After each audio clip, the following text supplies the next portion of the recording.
De fato, os sonhos são fascinantes, né? São enredos, assim, que parece que a gente não sabe de onde tira. Às vezes aparecem pessoas conhecidas, às vezes parece desconhecida. E é uma arte trabalhar com sonhos que você precisa ir trabalhando, ir aprendendo na clínica, para que você vá pegando um traquejo de como pegar as armadilhas que o sonho vai propondo para você. Porque tem gente que diz que nunca lembra de nenhum sonho. Então você já pensa que pode ser duas coisas. Uma das vezes é porque realmente a pessoa está mais ou menos bem resolvida naquela fase da vida. Então ela não sonha.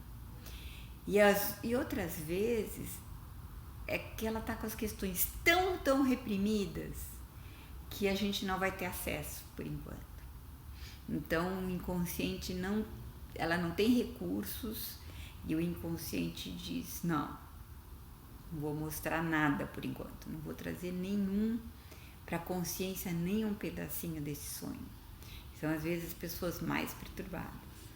Então vocês prestem atenção, né? Se a pessoa não lembra de sonhos e vocês estão trabalhando com ela, com a EFT, mais ou menos que caso é esse, né? Agora, por exemplo, é muito comum o paciente chegar e dizer, olha, eu acordei angustiadíssimo com esse sonho. Não, tô ruim até agora.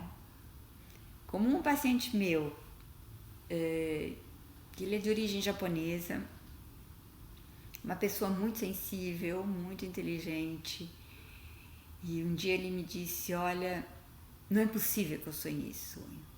Não é possível. Eu tenho vergonha até de falar.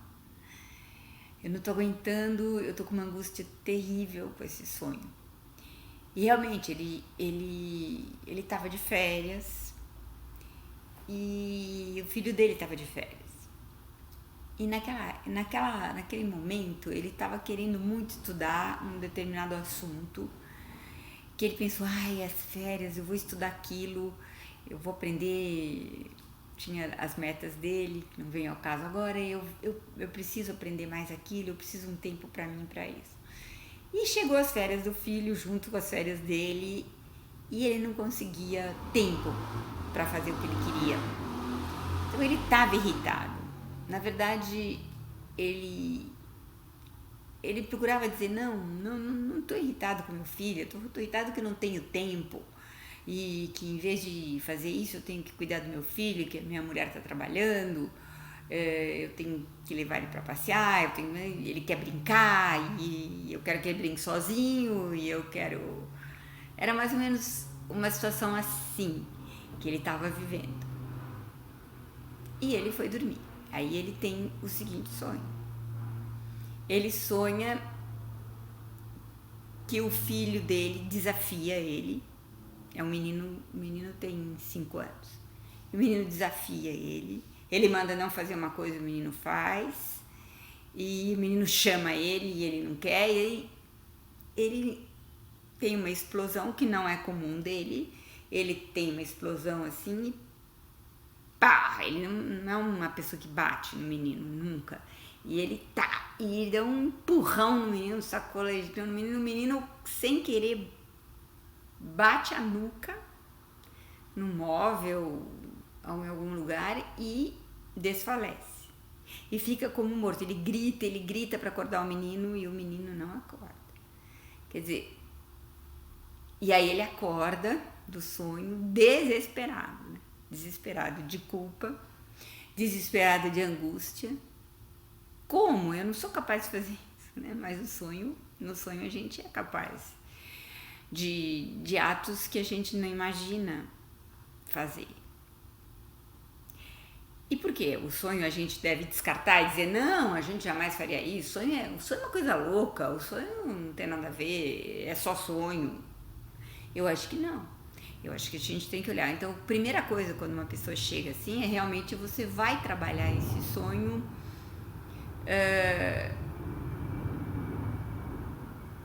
para a culpa, né? A culpa de ter sonhado, essa culpa que eu tô, essa angústia, para a culpa, né? O momento que ele desfalece.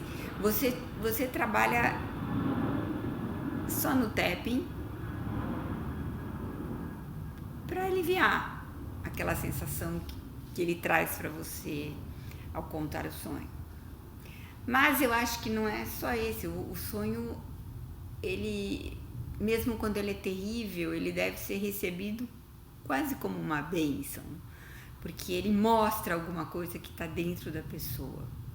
E esse japonês que é tão educado, que jamais bate no filho, que parece assim uma pessoa bem protocolar, ele revela nesse sonho alguma coisa que eu já vinha percebendo nele, mas que ele dizia para mim, não, uma raiva. Ele fala, não, meu tema não é raiva, não sinto raiva. Mas o sonho mostra, né? Uma raiva assim, quase assassina do inconsciente, né?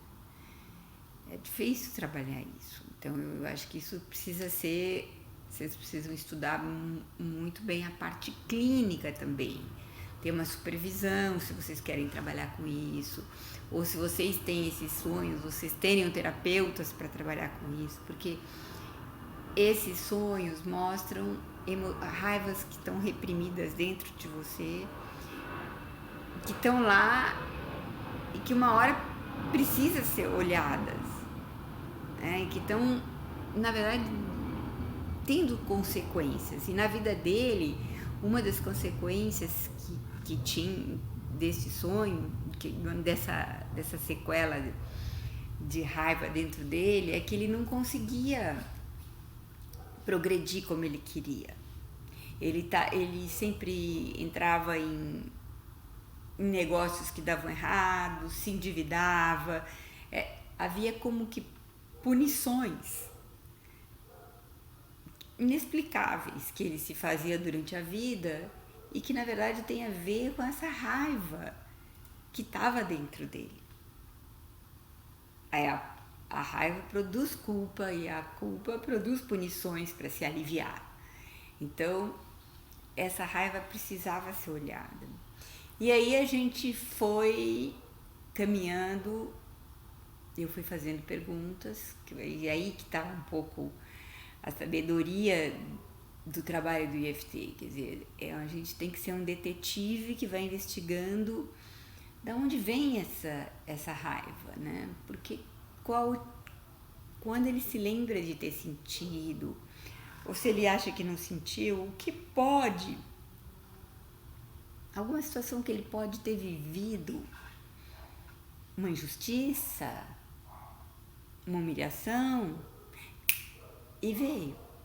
E ele se lembrou muito claramente de que na infância ele era o menorzinho e seu pai tinha tido uma frustração econômica muito grande, porque ele trabalhava na agricultura e perdeu tudo, por um problema de clima mesmo, né?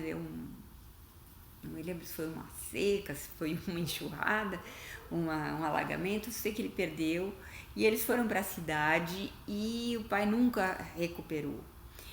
E o pai vivia irritado, vivia machucado, vivia frustrado, e ele tinha 2 irmãos mais velhos que aprontavam bastante. Ele era até relativamente mais pacato, mas quando os irmãos aprontavam, os irmãos fugiam, e ele, que era pequenininho, sempre não conseguia escapar da situação e apanhava. E muitas vezes ele apanhava por situações que ele não tinha feito nada, os irmãos tinham feito, e era que ele vivia aquilo como uma injustiça, e ele sentia que ele tinha que ficar bonzinho, porque ele era o menor, ele não sabia se defender, ele não tinha como se defender, os irmãos também acabavam agredindo ele ou pondo a culpa nele, e ele então acabava sendo mais bonzinho e o que levava mais. E levou surras assim muito grandes. E ele se lembrou também naquele dia uma coisa que ele fazia muito tempo que ele não se lembrava. Acho que nem lembro se ele nos últimos anos se lembrou disso, né? Que um dia o pai dele tinha passado um cimento, estava fresco assim, no quintal, feito alguma reforminha ali, alguma coisa no quintal, no chão, e sem querer ele tropeçou e caiu e fez lá um estrago no cimento. Ele estava brincando e o pai deu uma surra nele, mas não tinha sido a intenção, não tinha sido estragar o trabalho do pai, mas ele viveu aquilo como uma grande injustiça, porque foi sem querer. Então, como essas raivas foram aparecendo e a gente foi trabalhando cada uma delas. Para quê? Para ele poder liberar essa raiva e não precisar sonhar com ela, porque ele já tem consciência dela, e ele poder tirar essa negatividade dela e poder chegar até mesmo a um perdão do pai. Porque uma outra sequela que a gente viu, que esse sonho mostrou também, é que, na verdade, na medida como que o pai acabava descontando nele, se frustrando e batendo nele tantas vezes, ele queria de alguma forma o afeto do pai. Ele queria de alguma forma que o pai o perdoasse, que não queria perder a conexão com esse pai, né? Porque as crianças têm isso, elas mesmo às vezes apanhando muito, elas querem manter essa conexão com os pais. Quantos pais que batem e tudo, e as crianças dizem, não, mas eu não tenho raiva dele por ele ter batido em mim, ele estava tentando criar uma pessoa do bem. E uma das sequelas que a gente vê no caso dele é ele justamente não conseguir progredir, apesar de fazer muitos cursos para prosperidade, esses cursos que tem, até mesmo com EFT, a prosperidade, ele não conseguiu progredir. Faz o curso, e compra outro curso, e a coisa não anda. Por quê? Porque no fundo ele sente que ele não pode trair esse pai. Ele precisa desse caminho conhecido, e vou falar um filme sobre isso também. Ele precisa daquela referência conhecida, né, de que ele não foi para frente e deixou os outros perdendo, porque é como se ele ganhasse, os outros são menos do que ele e o pai é menos que ele, e nesse sentido ele abandona o pai. Então você vê, tudo isso está muito ligado a essa raiva. Quando ela libera, ele começa a ter ideias e começa a poder progredir.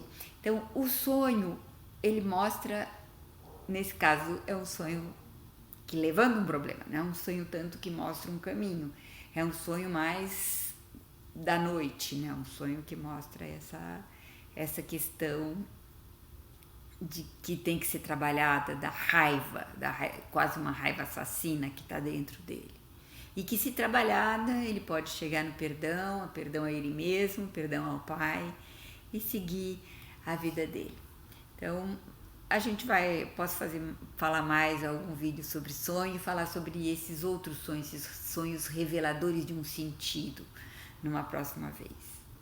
Mas trabalhem os sonhos, lembrem dos sonhos, anotem os sonhos. Eu sempre falo para os pacientes, sonhou, anotou, antes de levantar, antes de rezar, antes de tomar água, antes de tomar remédio, antes de fazer xixi, escreve o teu sonho.